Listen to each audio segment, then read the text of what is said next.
Assalamualaikum warahmatullahi wabarakatuh. Perkenalkan, saya Putri Indriani dari Prodi Astronomi. Selamat datang di modul osilasi harmonik sederhana atau osilasi pegas. Pada modul ini, kita akan menentukan nilai konstanta pegas dan juga masa efektif dari pegas, serta nilai dari percepatan gravitasi.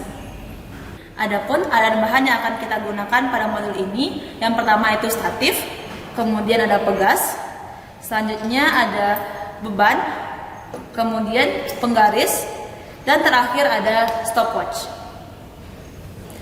Selanjutnya kita akan masuk kepada pengambilan data.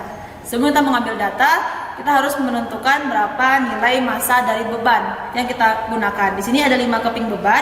Kita akan menghitung nilai massa masing-masingnya, serta ada 1 pengantung beban. Setelah kita menghitung nilai massa masing-masing, kita dapat masuk langsung ke percobaan yang pertama, yaitu percobaan dengan data penambahan beban. Selanjutnya kita akan langsung masuk pada percobaan yang pertama, yaitu penambahan beban. Nah, yang pertama kita akan mengaitkan pegas ke statif. Dan jangan lupa untuk menghitung berapa panjang awal dari pegas dengan penggaris. Nah, seperti ini. Dan setelah itu silahkan catat pada laporannya. Kemudian kita juga akan mengaitkan penggantung beban pada pegas. Nah, dengan kita menggantung tersebut, maka akan ada perubahan panjang dan silahkan hitung berapa perubahannya menggunakan penggaris seperti biasa. Selanjutnya, kita akan memberikan simpangan pada pengantung beban ini dan tidak lebih dari 0,5 cm. Jadi hanya sedikit simpangannya. Seperti ini. Dan kita akan menentukan berapa waktu yang dibutuhkan untuk osilasi pegas ini melakukan 10, 20, dan 30 getaran menggunakan stopwatch. Nah, jika telah stabil, silakan menghitung menggunakan stopwatch ini berapa waktu dibutuhkan untuk getaran 10 dan 20 dan kemudian 30. Contohnya seperti ini. Silakan mulai menghitung.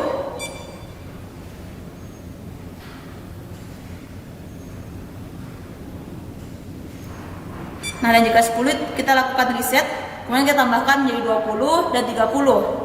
Nah, setelah itu, setelah kita mendapatkan waktunya, maka kita bisa menambahkan beban selanjutnya.